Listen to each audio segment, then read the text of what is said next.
ما اصاب من مصیبت الا باذن اللہ، کوئی بھی مصیبت اللہ کے حکم کے بغیر نہیں آتی۔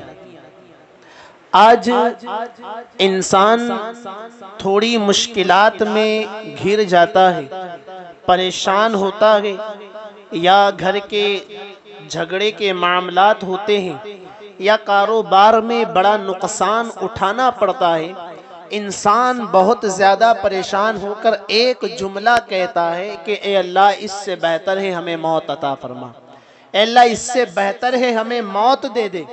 یعنی چھوٹی چھوٹی مشکلات میں ہم موت کو طلب کر رہے ہیں، چھوٹی چھوٹی پریشانیوں میں ہم موت کو مانگ رہے ہیں، چھوٹے چھوٹے نقصان میں ہم موت کو طلب کر رہے ہیں۔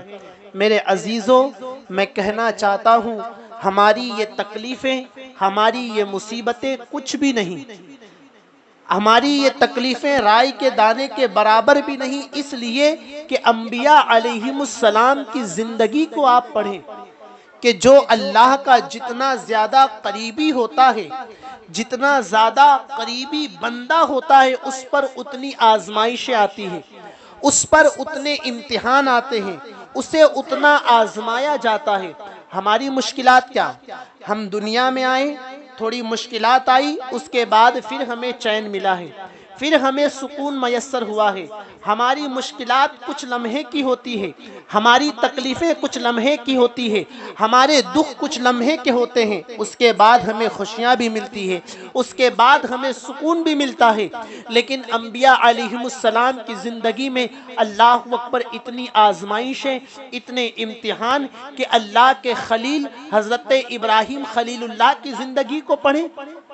حضرت ابراہیم خلیل اللہ کی زندگی، آپ کے پیدائش کے معاملات کیا تھے کہ جب آپ پیدا بھی نہیں ہوئے تھے اور نمرود نے خواب دیکھا، نمرود نے خواب دیکھا اور خواب سے حیران و پریشان ہو گیا اور خدائی کا دعویٰ کرتا تھا۔ نمرود نے نجومیوں کو بلوایا کہ میں نے ایسا ایسا خواب دیکھا ہے، اس کے خواب کی تعبیر کیا ہے؟ اللہ اکبر، جو اپنے آپ کو خدا کہتا ہے اسے خود اپنے خواب کی تعبیر نہیں معلوم، اپنے آپ کو خدا کہلواتا ہے اور خود اپنے خواب کی تعبیر نہیں معلوم۔ میرا خدا تو وہ ہے جو خواب دکھاتا بھی ہے اور خواب کی تعبیریں بھی بتاتا ہے، خواب بھی دکھاتا ہے، خواب کی تعبیریں بھی بتاتا ہے۔ اس نے کہا میں نے ایسا خواب دیکھا ہے۔ نجومیوں نے کہا ہاں، تیرا خواب اس بات کی طرف اشارہ کر رہا ہے کہ ایک بچہ پیدا ہوگا، ایک شہزادہ پیدا ہوگا اور تیری سلطنت کو برباد کر دے گا، تجھے نیست و نابود کر دے گا، تیرا نام و نشان ختم ہو جائے گا، تو کہیں کا نہیں رہے گا۔ نجومیوں نے خواب کی تعبیر بتائی کہ خواب کا مطلب تو یہ ہے۔ اللہ اکبر، اب اس نے نمرود نے اعلان کروا دیا کہ اب کوئی بھی بچہ پیدا نہ ہونے پائے، کوئی بھی شہزادہ اب پیدا نہ ہونا چاہیے۔ اپنے دہشت گرد کارندوں کو بلوایا، وہ گلی گلی کوچے کوچے میں گھوم رہے تھے۔ اللہ اکبر، ایسے مرد جو جن کے اندر صلاحیت ہو کہ اگر وہ عورت کے قریب جائے تو بچہ پیدا ہو سکتا ہے، ایسے مردوں پر پابندی لگا دی گئی۔ جو عورتیں حاملہ تھی انہیں قتل کروانا شروع کر دیا۔ اللہ اکبر، یہی تو دشمن نبی کی خواہش ہوتی ہے، ہاں، کہ نبی کی ولادت ہونے نہیں دیں گے، نبی کو دنیا میں آنے نہیں دیں گے۔ میرے عزیزوں، نبی کی ولادت، نبی کی پیدائش ایسے روا روی کے ماحول میں نہیں ہوتی، ہما ہمی کے ماحول میں نہیں ہوتی، بلکہ اللہ رب العزت اپنے نبی کو پیدا کرنے سے پہلے دشمنوں کے ذریعے ڈنکے بجواتا ہے، دشمن بھی ڈنکے بجاتے ہیں، اور پیدائش کے بعد اللہ رب العزت اپنے ایسے بندوں کو پیدا کرتا ہے جو نبی کی پیدائش پر جشن مناتے ہیں۔ تیرا خواہ میں تیرا گیت گاوا یا رسول اللہ، تیرا میلاد میں کیوں نہ مناوا یا رسول اللہ۔ ایسے لوگ ہوتے ہیں، کچھ لوگوں کو ولادت پر خوشی نہیں، ولادت ہونے نہیں دیں گے، نبی کی ولادت ہونے نہیں دیں گے، اور اگر نبی پیدا ہو گئے تو ولادت بنانے نہیں دیں گے۔ لیکن وہ اللہ کی شان ہے، اللہ رب العزت کی حکمت ہے، اپنے نبی کو پیدا کرتا ہے تو ایسے بندوں کو بھی پیدا کرتا ہے جو اس کی پیدائش پر جشن مناتے ہیں۔ تو نمرود نے کہا کہ ہم اب کسی کو پیدا ہونے نہیں دیں گے۔ اللہ اکبر، اب دیکھو ایک بات حیا کی ہے، لیکن میں کہہ کر گزرنا چاہتا ہوں، جب کوئی بچہ ماں کے شکم میں آتا ہے، شکم کہتے ہیں پیٹ کو، شکم میں آتا ہے تو ظاہر ہوتا ہے کہ شکم میں بچہ ہے، ظاہر ہوتا ہے، اللہ اکبر، یہی اصول ہے۔ لیکن حضرت ابراہیم خلیل اللہ علیہ السلام جب اپنی ماں کے شکم میں تشریف لائے تو اور عورتوں کا پیٹ بڑھتا ہے، لیکن نبی کی ماں تھی، نبی کی ماں تھی، حضرت ابراہیم خلیل اللہ ماں کے شکم میں آئے، لیکن ظاہر نہیں ہو رہا تھا کہ ماں کے شکم میں آ گئے، آپ کا شکم بھی نہیں بڑھ رہا تھا۔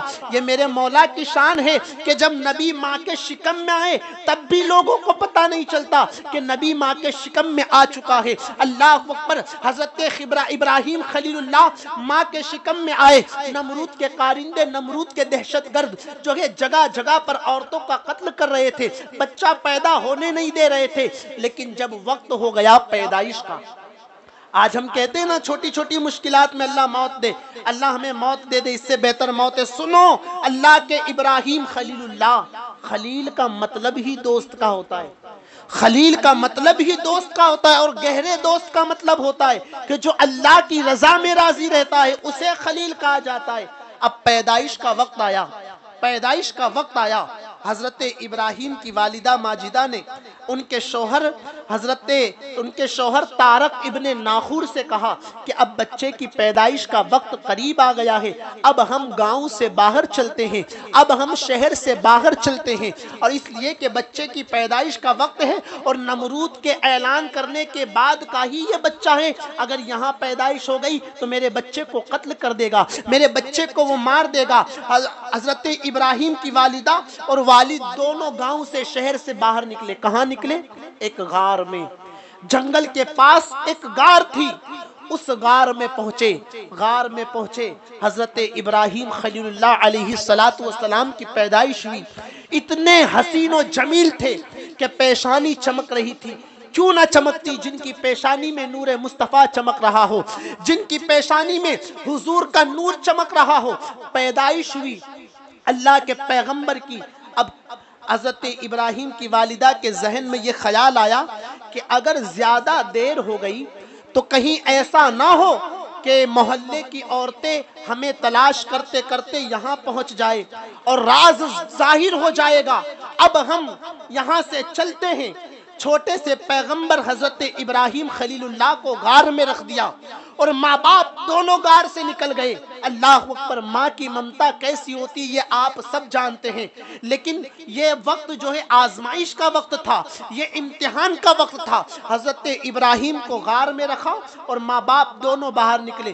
جب نکلے نا تو کچھ قدم چلنے کے بعد پیچھے مڑ کر حضرت ابراہیم کی والدہ نے کہا، اے میرے مولا، میں اپنے شہزادے کو تیری امان میں دیتی ہوں، تو اس کا خیال رکھ۔ یہ کہہ کر آپ چلی گئی، یہ کہہ کر چلی گئی، اور 3 دن کے بعد جب واپس لوٹی کہ چلو اب شہزادے سے مل لوں، دیکھوں میرا بچہ کس حال میں ہے، میرا شہزادہ کس حال میں ہے، حضرت ابراہیم کی والدہ چلی غار میں جانے کے لیے، اور راستے میں خیال آیا، اے میرے مولا، کہیں ایسا نہ ہو کہ شیر چیتے یہ ایسے درندے ہیں جنہیں انسانوں کی بو بڑی جلدی آ جاتی ہے، یہ انسانوں کو چیر پھاڑ کر دیتے ہیں۔ اللہ اکبر، یہ خیال آیا اور چل رہی تھی، قدم آگے بڑھ رہے تھے۔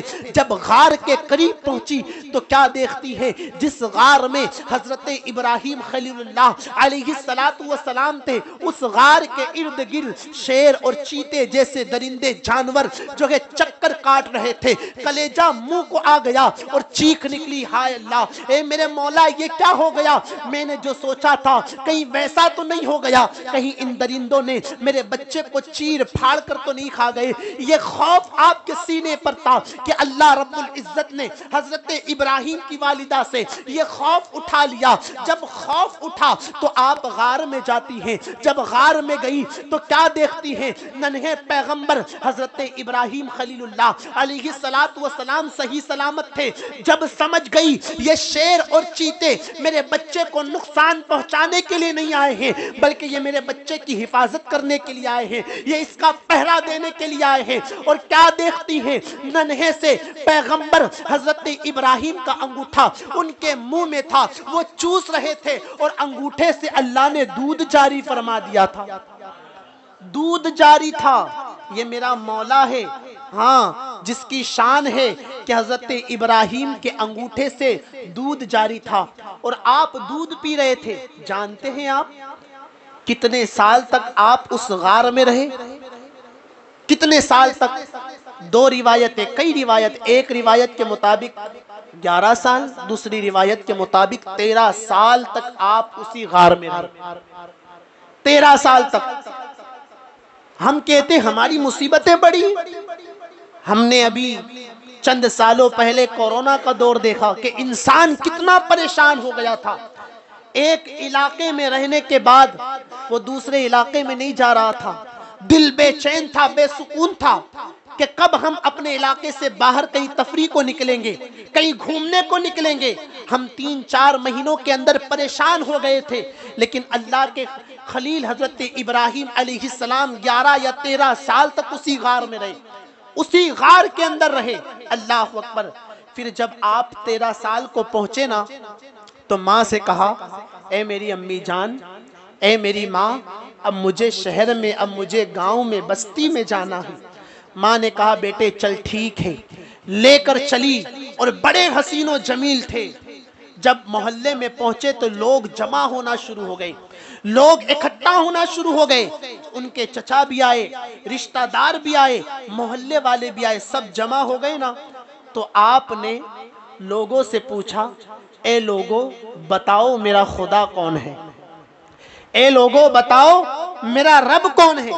اب یہاں پر لوگ کہتے ہیں حضرت ابراہیم کو پتا نہیں تھا کہ ان کا رب کون ہے. لوگ کہتے ہیں حضرت ابراہیم کو نہیں پتا تھا کہ ان کا رب کون ہے. ظالم، یہ حکمت تھی، مصلحت تھی کہ آپ نے سوالیہ نشان بنا کر پوچھا میرا رب کون ہے. اگر آپ ڈائریکٹ کہہ دیتے کہ اللہ کے سوا کوئی معبود نہیں، وہ اکیلا ہے، اس کی عبادت کرو، اس کی بندگی کرو، بتوں کی پوجا نہ کرو، یہ شرک ہے، یہ ہے، یہ ہے، لوگ سمجھ جاتے نا یہ نمرود کی پابندی کے وقت پیدا ہوا بچہ ہے، لوگ سمجھ جاتے. لیکن آپ نے حکمت کے طور پر سوالیہ نشان بنا کر کہا کہ اے لوگوں بتاؤ میرا رب کون ہے. تو کچھ لوگوں نے کہا نیا نیا بچہ ہے، نیا نیا لڑکا ہے، اب اس کے مائنڈ کو ہائی جیک کرتے ہیں. لوگوں نے کہا دیکھو یہ اتنا تارا یہ تمہارا خدا ہے، یہ رب ہے، یہ تارا تمہارا رب ہے. کہا ہاں یہ میرا رب ہے، ہاں یہ تمہارا رب ہے. رات کو تو تارا چمکتا ہے، لیکن جیسے ہی صبح صادق کا وقت آیا، دن کا اجالا پھیلا، وہ تارا ڈوب گیا. آپ نے کہا جو ڈوب جائے وہ بھی خدا ہو سکتا ہے، جو ڈوب جائے وہ بھی رب ہو سکتا ہے. ارے جو آسمان پر رہ کر ہی آسمان میں ڈوب جائے وہ خدا نہیں ہو سکتا. یہ تو آسمان سے نکلے دریا میں، صحرا میں، سمندر میں ڈوب جائے، یہ خدا کیسے ہو سکتا ہے؟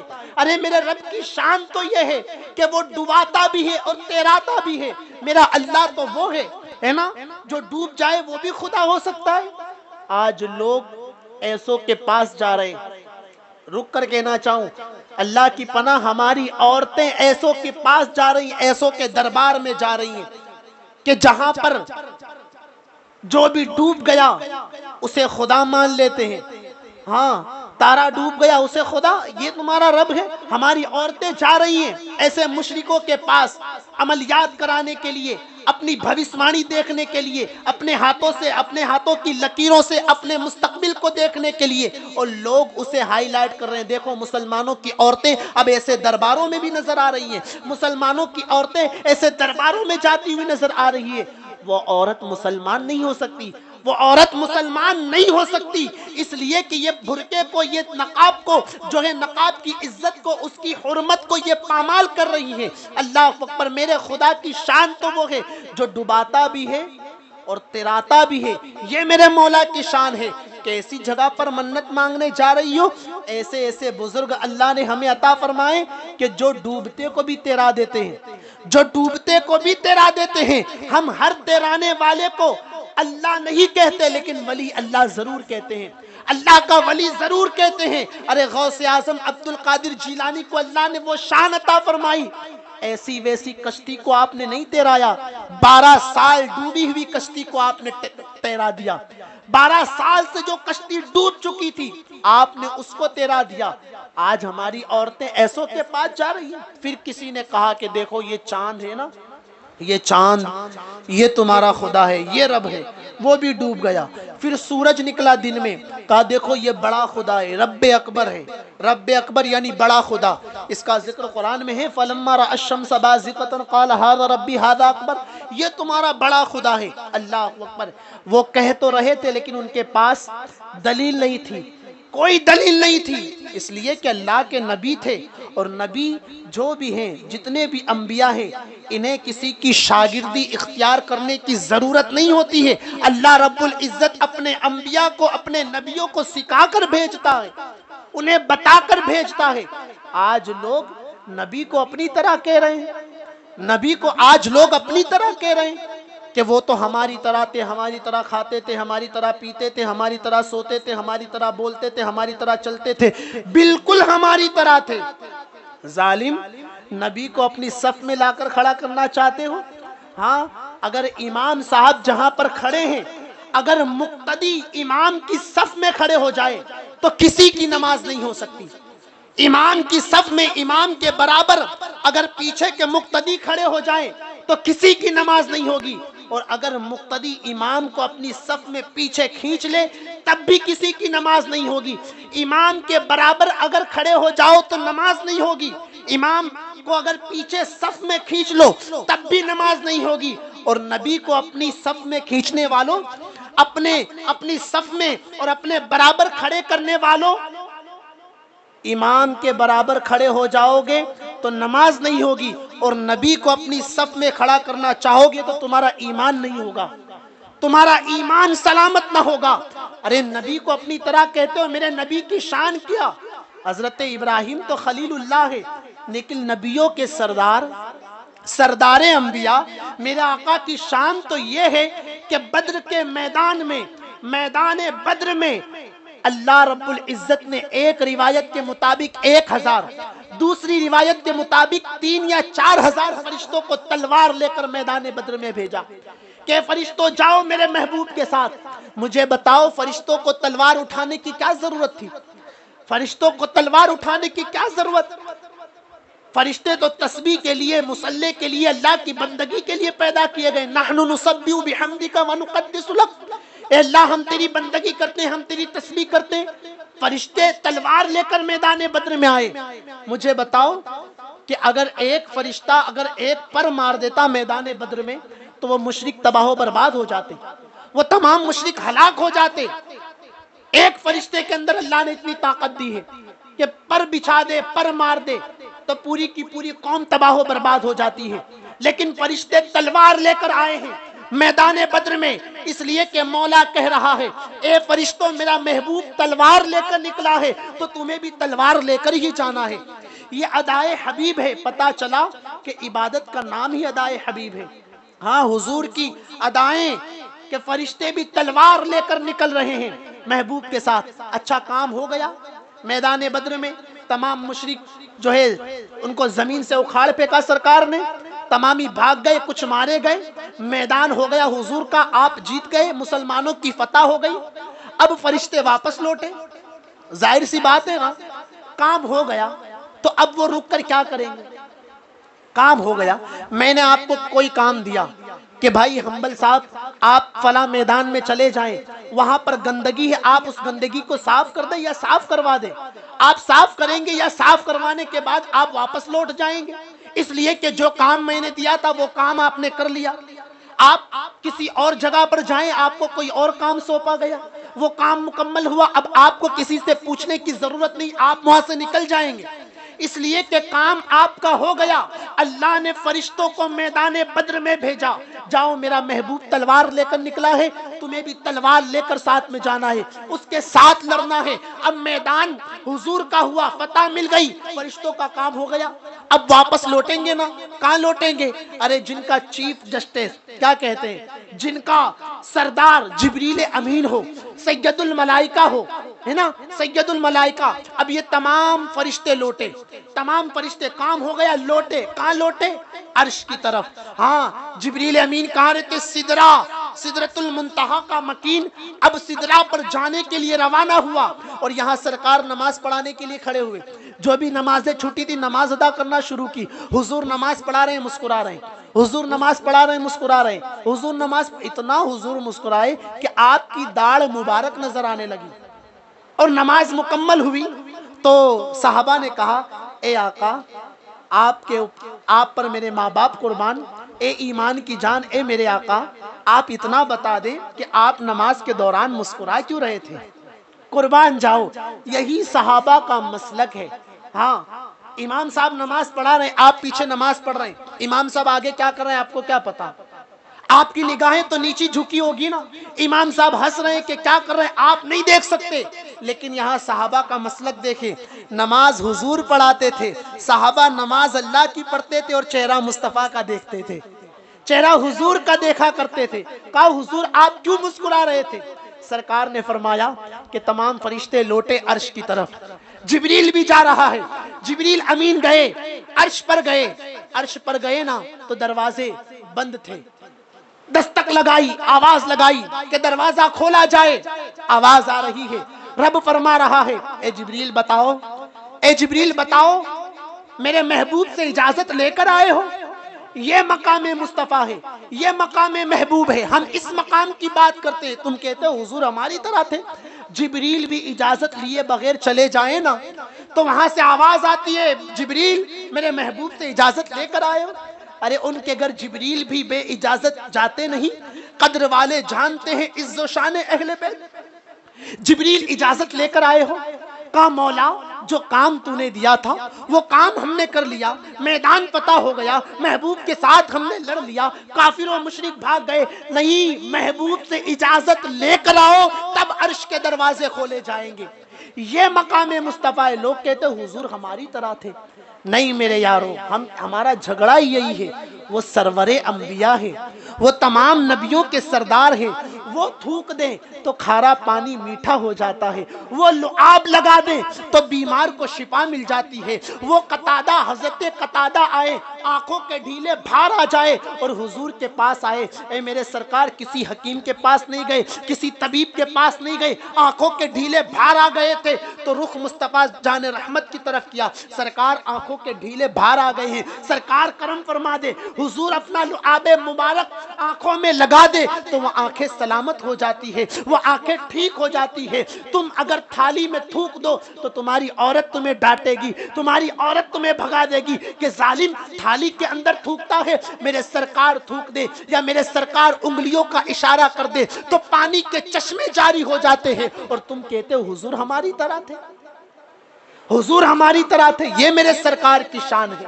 حضرت ابراہیم خلیل اللہ علیہ السلام کہا یہ سورج ہے نا یہ تمہارا خدا ہے, یہ رب اکبر ہے, بڑا خدا ہے. ہاں سورج بھی پھر مغرب کا وقت ہوتے ہوتے ڈوب گیا, سورج بھی ڈوب گیا. کہا جو ڈوب جائے وہ خدا نہیں ہو سکتا, جو ڈوب جائے وہ بھی خدا ہو سکتا ہے. پھر اس کے آگے حضرت ابراہیم علیہ السلام نے بتوں کو توڑا. پھر نارے نمرود کی وہ آگ, آگے کے جتنے بھی واقعات ہیں انشاءاللہ آئندہ ہفتے بیان کرنے کی کوشش کروں گا. اللہ رب العزت ہمیں حق کہنے کی, آپ کو حق سننے کی توفیق عطا فرمائے. مولا کریم ہماری اس محفل کو اپنی بارگاہ میں قبول فرمائے. استغفر اللہ ربی من کل